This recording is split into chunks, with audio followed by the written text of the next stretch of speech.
ketika bepergian safar gitu ya, kemana ngoten nggih.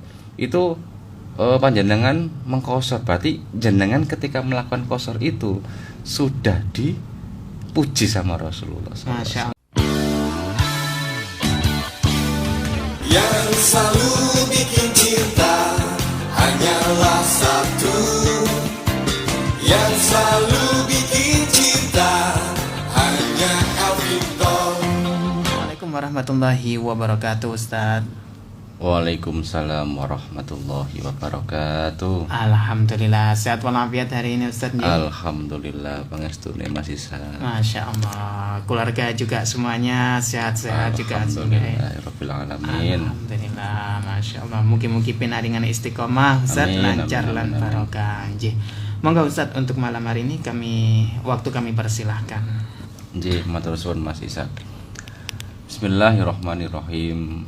Assalamualaikum warahmatullahi wabarakatuh. Waalaikumsalam warahmatullahi wabarakatuh. Alhamdulillahilladzi an'amana bi ni'matil imani wal islam walladzi amarna bi ittihadi wasilatul arham. Asyhadu an la ilaha illallah al-malikul alam wa asyhadu anna Muhammadan abduhu wa rasuluhu khairul anam wa ala alihi wa sahbihi ajma'in madamatil layali wal ayyam. Asyhadu an la ilaha illallah wa asyhadu anna Muhammadar rasulullah.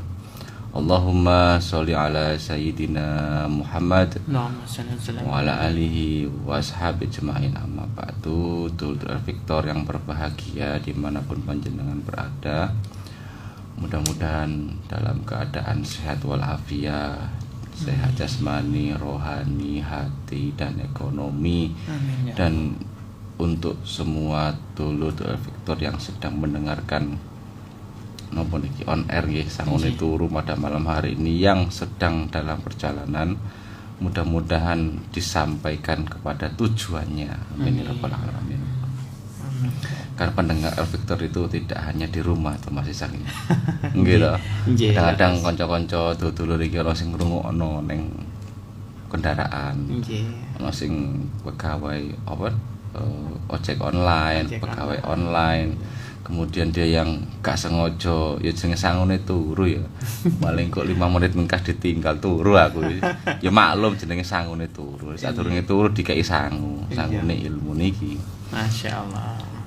Mudah-mudahan panjenengan hajat panjenengan dimudahkan dan dikabulkan oleh Allah Subhanahu wa taala. Amin ya rabbal Allah. alamin. Amin ya rabbal alamin. Baik, Dulur Victor yang berbahagia niki masih melanjutkan hadis yang ke-32 nggih. Dalam kitab Mawaid Al-Usfuri karya Syekh Abu Bakar Al-Usfuri. Ini masih tentang pujiannya Rasulullah Shallallahu alaihi wasallam untuk umatnya. Jadi pekan lalu itu bahwasanya Rasulullah Shallallahu alaihi wasallam beliau ngendikan orang-orang pilihan khiyar ummati itu mereka yang bersaksi bahwasanya tidak ada Tuhan selain Allah, lalu kemudian Muhammad itu adalah utusan Allah. Kemudian wa idza ahsanu istabsyiru, ketika mereka berbuat baik maka mereka senang. Dadi ana wong sing seneng berbuat baik iku dhek seneng lek nglakoni apian. Wa idza asau istaghfiru, apabila mereka merasa melakukan sebuah kesalahan, dosa, mereka langsung meminta ampunan. Nah, lalu dilanjutkan wa idza safaru qasaru, artinya wa idza safaru qasaru salatihim, dan apabila mereka dalam keadaan safar, nah maka mereka hendaknya meringkas itu sholat mereka. Jadi orang yang dalam keadaan safar lalu kemudian dia mengkosor sholatnya, menunjukkan dia itu faham. Jadi Allah memuji, Rasulullah memuji umat yang seperti ini. Ndek aneh ngeten Mas Isa. Jadi lek ono promo, ono duwe, tuku wae. Nggih to? Nggih ono klambi sing biasane napa niku merek-merek brand ternama nggih. Branded gitu. Nggih branded regane 300.000. Lah kok ono promo 50.000 misal. Iki bukan thrifting lho nggih. Nggih. Anyar nggih. Anyar iki. Kemudian ono harga 50.000. Anda punya uang, nggak mau beli rugi, padahal Anda butuh itu. Masya Allah. Nah, ternyata umat Rasulullah itu dipuji sama Rasulullah ketika dia dalam keadaan safar, lalu dia mengkosor sholatnya. Allahu Akbar. Jadi ngosor sholat, jamak sholat nih loh, dipuji kabeh Gusti Allah mbek dan Rasulnya. Allahu Akbar. Kan karena memang apa namanya? Menunjukkan ya bahwasanya orang tersebut itu yo paham. Oh, kata si fulan ketika dia safar lalu dia mengkodok sholatnya, kemudian mengkosor sholatnya, kemudian menjamak, berarti dia ini paham. Kemuliaan kan, berarti itu. Mulia sekali. Kan ada dalam Quran surat An-Nisa itu nih ayat yang ke-101 Allah berfirman wa idza darabtum fil ardi falaisa 'alaikum junahun an taksuru minas sholati. Masya Allah. Jadi apabila kamu sedang bepergian ngoten nggih di muka bumi ini musafir dan lain sebagainya, kemudian maka tidak mengapa, tidak dosa ke orang itu mengkosor. Kadang dulu itu dodol itu ada yang bingung ya antara kosor sama jamak. Dan ini adalah ya mungkin apa nggih pendengar dan lain sebagainya. Kalau jamak itu adalah di mana dua sholat itu dikumpulkan. Jadi kalau jamak itu belum tentu kosor. Jamak belum tentu kosor. Kalau kosor itu pasti kebanyakan jamak. Jamak nggih. Jadi perlu diketahui kalau jamak itu dikumpulkan. Misal sholat maghrib itu dikumpulkan dengan isya. Berarti isyanya itu lebih isyanya itu ditaruh di tempat waktu sholat maghrib. Itu dijamak. Maka ketika dijamak tidak harus dikosor.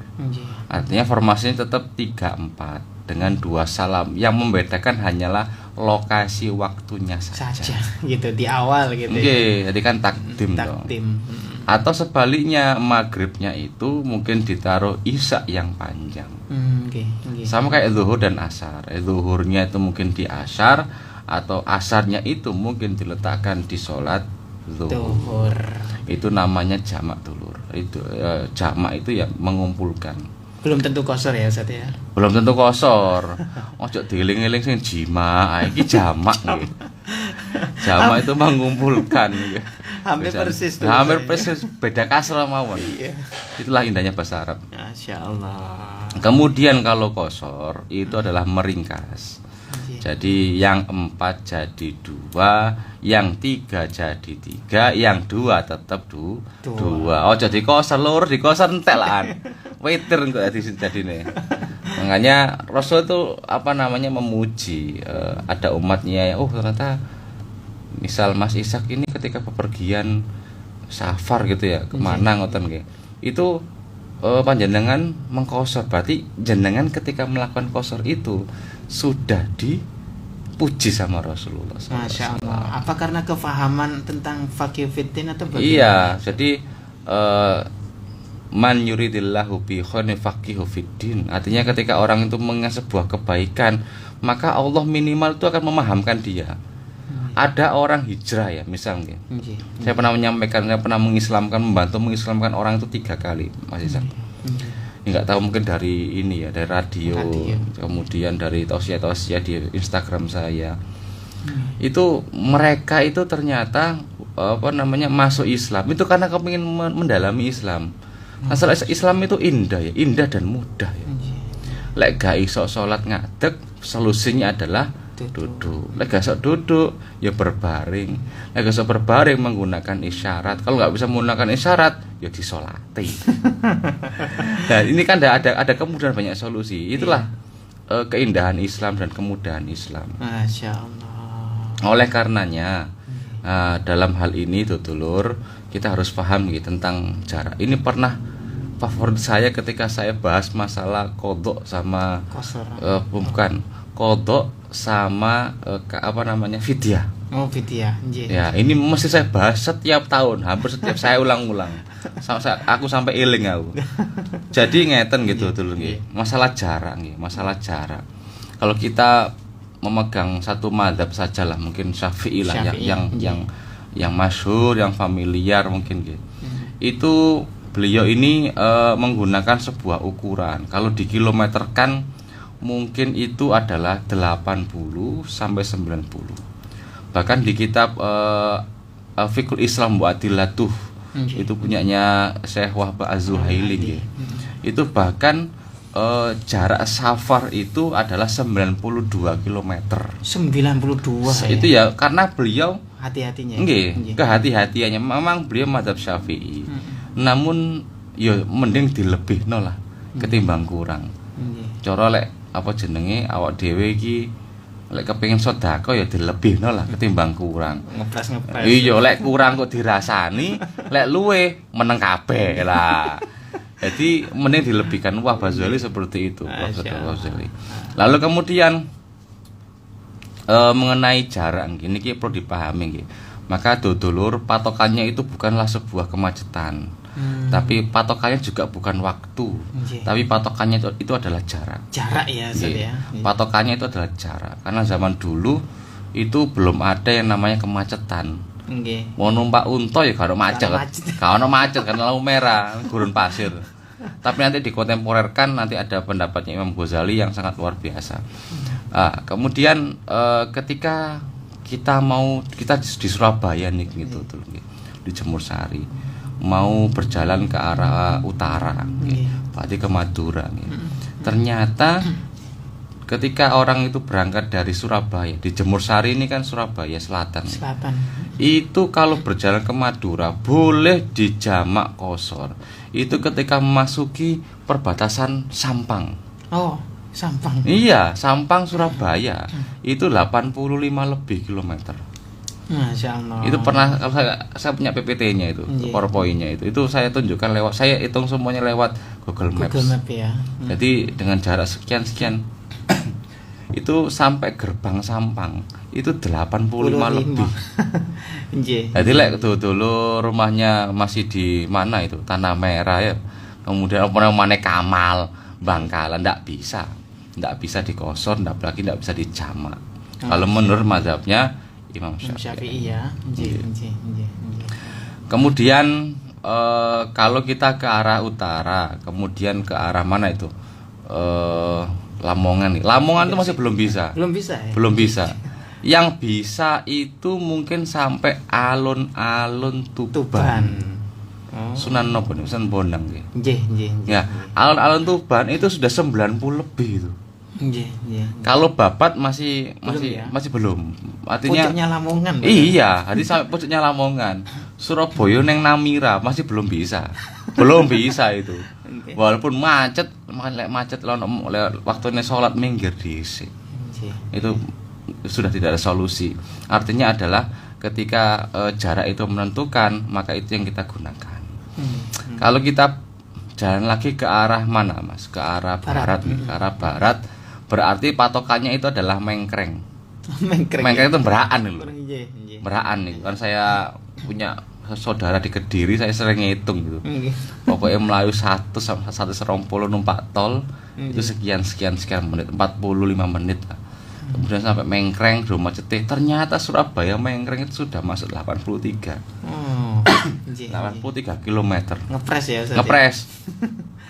Maju titik masuk perbatasan Selamat Datang di Kota Kediri. Ya, kemudian Papar sudah masuk itu 90 km. Kemudian sampai ke Kertosono RSUD itu sudah masuk 85 sampai 90 km. Lalu kemudian kita ke selatan sekarang. Nah, ke selatan itu ternyata sampainya di Singosari. Malang. Iya, Lawang itu belum kena loh. Lawang, kemudian Purwodadi, itu kemudian Gajahrejo itu masih belum kena itu. Jadi kalau dulu ke Batu itu kena. Baru kena. Jadi Karanglo niku nggih. Karanglo itu sudah kena. Sudah kena 85 km lebih. Walaupun menggunakan tol ataupun via darat itu yang nontol nggih itu Singosari niku sudah masuk ternyata 85 kilometer. Nggih, pas tepat waktu apa? Tempat untuk liburan itu. Oh nggih, lek dodol teng Batu lebih. Lebih nggih. Walaupun sepeda motoran lewat Cangar ngoten nggih, itu tetap jadi Batu itu sudah termasuk yang bisa untuk dikosor dan dijamak sholatnya. Masyaallah. Kemudian ke arah timur. Ke arah timur itu sampai Probolinggo, perbatasan Probolinggo. Perbatasannya. Nggih, sudah masuk. Lek neng Pasuruan durung masuk, Mas. Kemudian neng ndi niku neng Bangil belum.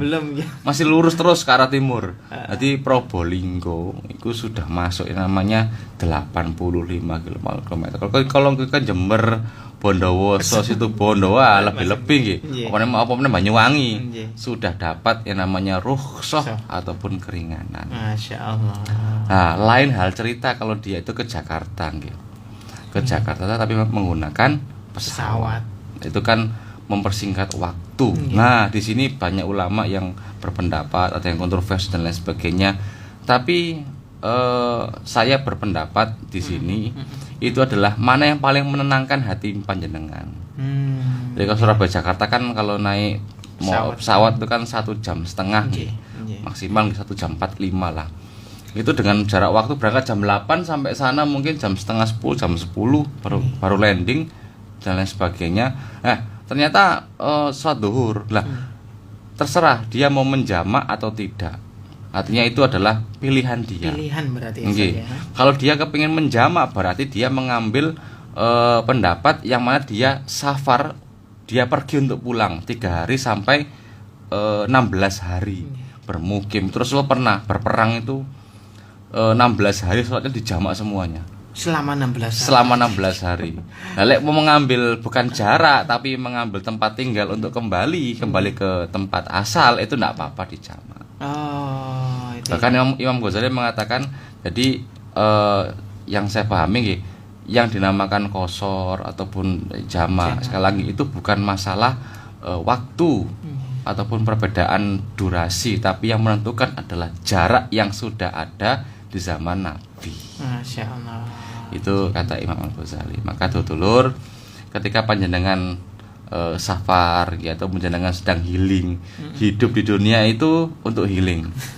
Famsu fi manaqibi wa kullu min rizqi. Di Quran surat yang ke-67 surat Al-Mulk di awal juz 29 jelas. Jadi hidup itu untuk berjalan, untuk jalan-jalan. Ojo meneng. Panjenengan meneng nang Surabaya ya kuper kok gak ro kejadian-kejadian. Makanya ketika panjenengan jalan-jalan healing dengan keluarga, ketika mendapati waktu sholat dan itu memang panjenengan sudah punya uzur sebagai menyandang status musafir, maka gunakanlah jamak qashar ataupun mengqashar sholat ini, karena yang demikian itu akan mendapatkan pujian dari Rasulullah Sallallahu Alaihi Wasallam. Ya, baik dulur Al-Victor, kita lanjutkan lagi bersama Ustadz Muhammad Azmi LCMAG. Baik Ustadz, ini sudah masuk beberapa pertanyaan dari dulur-dulur Al-Victor Ustadz. Kita satu persatu Ada dari Bunda Shelly. Assalamualaikum warahmatullahi wabarakatuh. Apakah jamak qashar bisa dilakukan berjamaah? Apakah jamak qashar itu bisa dikerjakan dengan berjamaah? Terima kasih. Wassalam. Ibu Seni nggih. Shelly. Oh, Ibu Shelly nggih. Jika jamak itu sholat tersebut itu dilakukan dalam ranah pendidikan, itu tidak masalah. Tidak masalah. Misal ada seorang guru agama, kemudian ini juga saya mendapat ilmunya dari almarhum Prof. Rumrawi. Beliau juga dosen saya, kemudian murabi saya juga. Ketika ada teman itu bertanya, beliau memberikan fatwa seperti ini. Pas kok babnya bab qashar ya. Karena beliau kan pembina di satu instansi Al-Hikmah di Surabaya. Dan itu sering mengadakan kegiatan ke Batu, ke Malang, kemudian ke Trawas dan lain sebagainya. Nah, jika masih dalam ranah pendidikan, sekolah, instansi, kantor ya, itu kan pendidikan ya. Itu kemah misal. Nah, sholat jamak kosornya ini itu malah disunahkan berjamaah. Malah disunahkan. Iya, karena bisa mengedukasi bagi yang belum. Bahkan ada orang-orang mungkin dari kalangan lain ya, artinya bukan kalangan hijau, mungkin kalangan lain lah yang nggak paham. Mungkin sekaligus kita mengajarkan niatnya. Nah itu kan mengedukasi juga.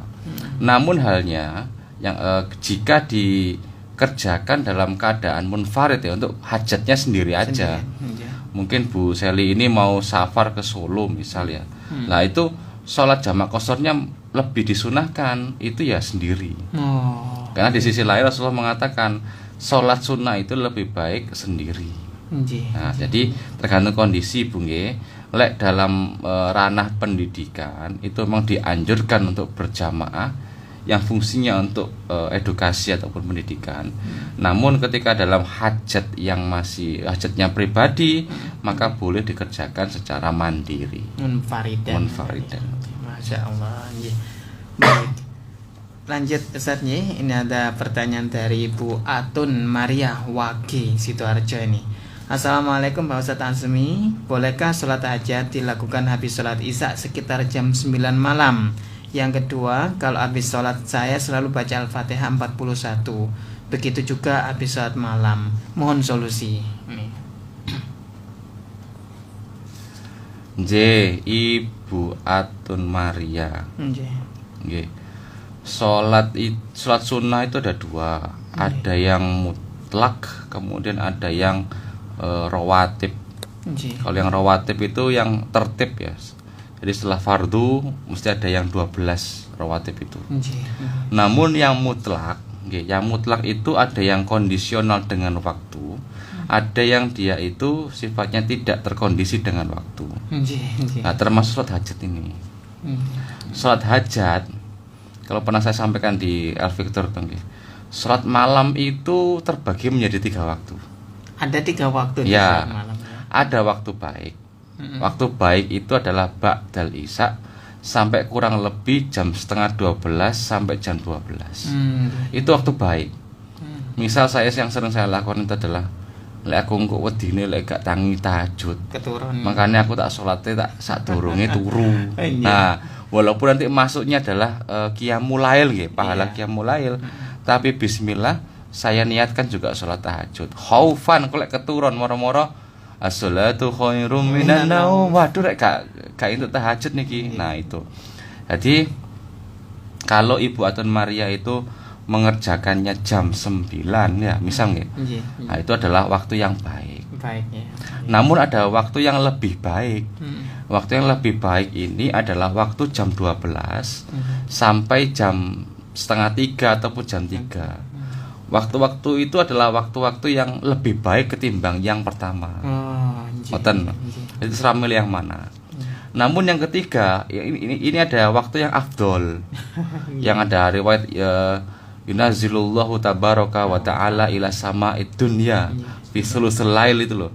Nah, itu kan di sepertiga malam. Artinya jam 3 sampai adzan subuh. Itu adalah waktu-waktu yang afdol, lebih baik daripada 2 waktu ini. Masya Allah.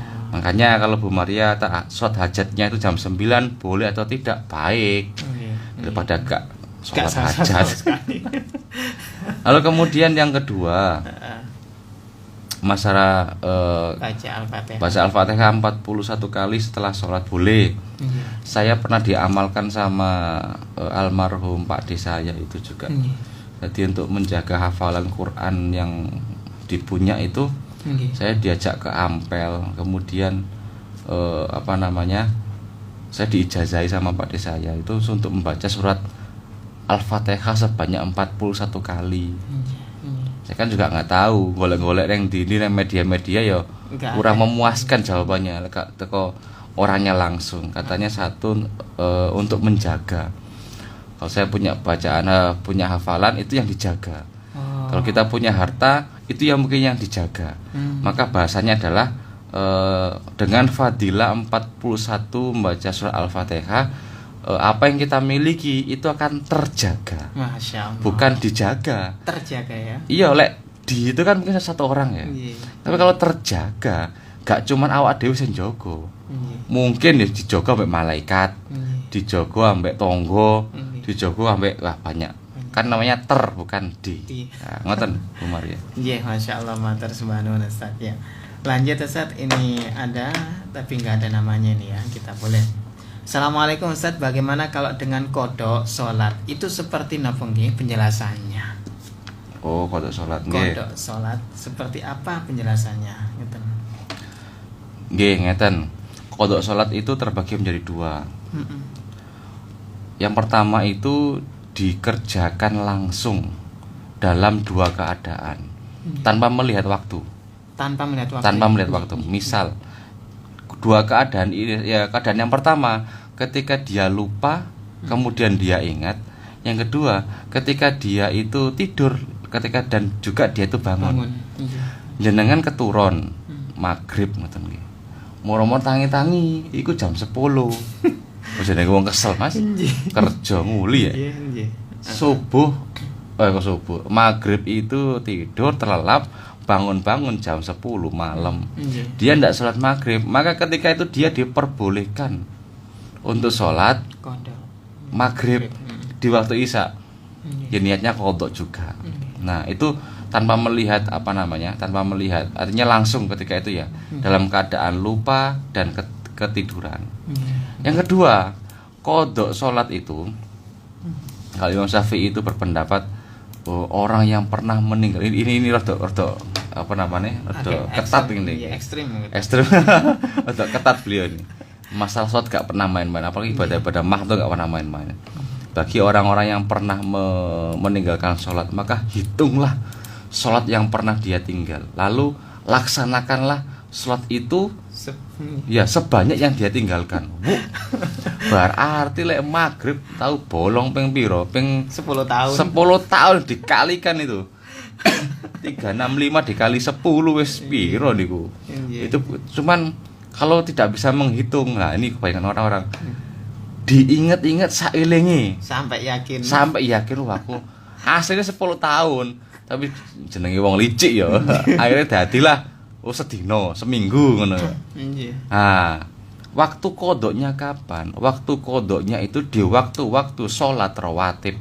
Oh ya Allah, di waktu-waktu sholat rawatib itu mengkodok. Misal sholat rawatib itu kan ada 12. Yang pertama itu 2 rakaat pertama qobliyah subuh. Rakaat kemudian yang kedua itu adalah 4 rakaat 2 salam sebelum zuhur, atau pendapat lain Imam Muslim mengatakan setelah zuhur itu 4 rakaat. Kemudian ba'da zuhur itu juga 2 rakaat. Berarti berapa sudah? 2 kemudian 4 berarti tambah lagi berapa itu? 8. Nah, kemudian ba'da maghribnya 2 rakaat. Kemudian ba'da isya-nya itu 2 rakaat. 12 rakaat. Kalau sholat asar sebelum sholat asar itu bukan sholat rawatib. Namanya apa ya? Sholat sunnah biasa. Pahalanya pahala rahmat, bukan pahala yang bunyalahu baitan fil jannah. Bukan pahala yang dibangun rumah di surga. Makanya yang kodok sholat itu dilaksanakan di waktu-waktu sholat rawatib. Jadi ini hamba Allah nih. Misal dia pernah tidak sholat 2 kali sholat asar hari ini misalnya sama kemarin, maka besok hari apa nih? Hari Rabu. Dia kalau bisa itu dia mengerjakan sholat asarnya di waktu sebelum sholat asar hari itu. Berarti dia harus melaksanakan 12 rakaat 3 salam. Iya, usolli fardul asri triple. Di repel ngoten enggak. Itu artinya adalah saya niat salat asar qodaan lillahi taala. Nanti 4 rakaat 1 salam, 4 rakaat 1 salam, kemudian asar hari itu. Kalau enggak bisa berarti ya 4 rakaat 1 salam yang kemarin, 4 rakaat 1 salam hari ini. Besoknya ya kembali lagi yang asar sebelumnya itu yang belum. Jadi ada 2 nggih. Yang pertama mengingat waktu tanpa melihat waktu ketika dia dalam 2 alasan. Yang pertama dia alasannya adalah ketiduran ataupun lupa sampai dia ingat. Yang kedua, sholat qadha itu dilaksanakan ketika sholat jam-jam waktu sholat rawatib. Masya Allah. Untuk sholat qadha itu tadi Ustadz 4 rakaat 1 salam itu maksudnya bagaimana? Yang 4 rakaat 1 salam itu adalah seperti 4 rakaat sholat asar. Jadi 2 rakaat kemudian tahiyat awal. Seperti sholat asar sewajarnya. Iya, 2 rakaat kemudian tahiyat awal, kemudian 2 rakaat lagi ditutup dengan salam. Jadi waktunya adalah sebelum sholat asar hari itu. Masya Allah. Baik. Lanjut Ustadz ya. Ada Bu Ani Surabaya. Assalamualaikum, mau tanya, kalau pergi misalkan ke Nganjuk terus sholatnya waktu dalam perjalanan, pulangnya ke Surabaya baru sholat di jamak dan qashar. Di jalan misalkan sholat di Mojokerto, bagaimana Ustaz? Iya, boleh Bu Ani. Jadi yang tidak boleh itu yang muttafaq alaih itu artinya yang disepakati oleh para ulama gitu. Surabaya Nganjuk itu kan sudah masuk 80 km, 85 km lebih gitu. Bahkan sebelum berangkat tuh boleh dijamak. Awal tuh boleh dijamak. Sing gak oleh iku ya misal nggih, Surabaya Nganjuk, Nganjuk Surabaya. Ini kan pas sampai di Surabaya lagi itu sudah hilang status musafirnya. Gak oleh niku. Jadi lek panjenengan wau sadurunge berangkat, misal nggih, rencana sholat qadha, sholat jamak qashar itu boleh. Di perjalanan, apalagi tengah-tengah perjalanan sudah menyandang status musafir. Apalagi tadi sholatnya di Mojokerto, boleh atau tidak? Boleh sekali. Sampai Nganjuk, berangkat pagi sampai Nganjuk mungkin jam 10-an misal gitu. Itu boleh dijamak zuhur sama asar boleh. Mantun asar mulai Surabaya. Ketika sampai di jalan itu masih boleh musafir. Sampai Surabaya jam 8 bengi. Lah, wis entek. Isae ya harus isya 4 rakaat. Eman, makanya ketika ada promo gunakanlah rukhsah ataupun promo agama ini. Ngoten nggih Bu Ani nggih, mudah-mudahan bisa dipahami. Masya Allah, alhamdulillah. Kita dari Instagram nih juga ada nih Ustadz ya. Ada dari Mbak Eka Sari Yuyun. Ustadz, mohon pencerahannya. Saya kerja di bank, bagaimana hukumnya? Ini berkenaan dengan bank ini Ustadz ya, karena ada yang mengatakan kalau bank konvensional itu khilafiyah, ya kan? Kalau misalkan ada yang mengatakan ulama kalau dalam khilafiyah lebih baik keluar dari khilafiyah tersebut, lebih utama. Nah ini bagaimana Ustadz? Urusannya bekerja ini sandang pangan. Mbak Sari, sandang pangan papan yang ngeten mawon. Bang nopo sih? Enggak disebutkan. Enggak disebutkan nggih. Lek bang yang sifatnya itu syariah nggih, BSI, kemudian muamalat masih aman. Masih aman nggih. Cuma kalau sifat-sifatnya bank konvensional nggih, saya tidak bisa menjawab karena kan masalah kehidupan, masalah pekerjaan. Yang mudah-mudahan panjenengan mendapatkan hidayah pertama. Dengan hidayah itu jenengan akan terbuka pikirannya. Yang kedua, kalau jenengan sudah menikah, mudah-mudahan jenengan mendapatkan suami yang mampu mencukupi panjenengan. Amin. Sehingga jenengan bisa melangkah ke pekerjaan yang lainnya. Ya, betul. Ngoten. Saya takutnya nanti mengintervensi ini harus ini gitu kan. Cuman secara garis besar, kalau memang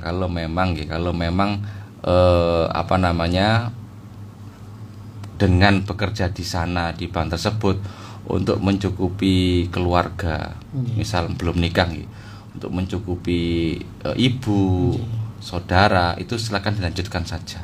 Karena tanggungannya. Karena tanggungan. Cuman jangan lupa tentang zakat profesi. Itu ada. Gaji panjenengan di bank itu misal itu 5 juta. Maka itu 2,5%-nya dari 5 juta itu harus dikeluarkan. Fungsinya zakat itu adalah untuk membersihkan. Nah itu saran saya. Cuman kalau seandainya, maka saya berdoakan untuk jenengan, mudah-mudahan ada jenengan kalau belum menikah itu mendapatkan suami yang mampu mengcover kebutuhan panjenengan, sehingga panjenengan nanti bisa beralih ke tugas utama. Betul nggih? Cuma kalau sudah menikah dan kalau memang itu apa bahasanya untuk mencukupi keluarga, Wis monggo lanjutkan dan mudah-mudahan panjenengan mendapatkan hidayah. Masya Allah. Ngoten Bu Eka Sari. Iya. Ini juga lanjut juga Ustaz boleh satu pertanyaan Ustaz? Monggo. Ada lanjut Ustaz, kalau hari ini ada uzur gak bisa sholat terus dikodok pripun nggih niku? Hari ini ada uzur kemudian gak bisa sholat terus dikodok pripun kalau seperti itu? Uzure apa? Nah, ini harus diperjelas juga ya. Yang gitu tidak sholat itu hanya satu, mati. Yeah. Dan orang kafir ya itu gak sholat gak apa-apa. Cuma kalau orang Islam ndak ada alasan untuk tidak sholat. Pekerjaan itu hanya apa ya?